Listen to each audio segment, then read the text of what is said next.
আসসালামু আলাইকুম। ডক্টর ইউনূস স্যারকে ঈদুল ফিতরের শুভেচ্ছা জানাই। ঈদ মোবারক।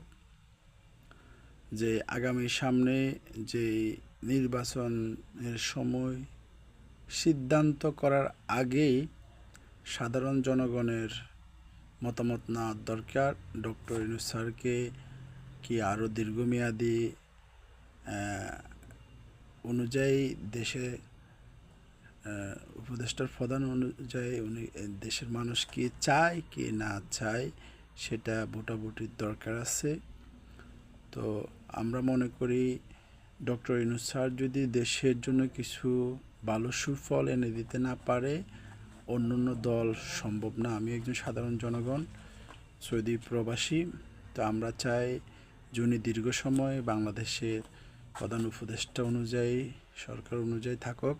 ওনার আমলে আমরা আশাবাদী কোনো চাঁদাবাদ থাকবে না, ওনার দল থেকে কোনো স্বেচ্ছাচারিতা থাকবে না।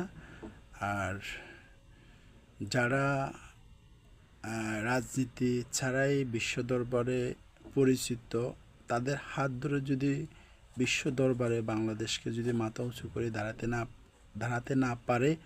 করাতে না পারে, তো আমি মনে করি অন্য দল পারবে বলে আমার মনে হয় না। তো আশা করি আমার এই ভিডিওটা বেশি বেশি করে শেয়ার করবেন, লাইক কমেন্ট করবেন।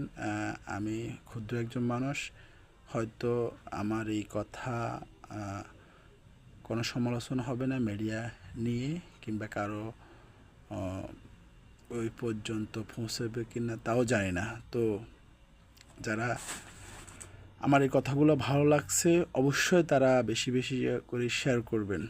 আসসালামু আলাইকুম, সবাইকে ঈদ মোবারক।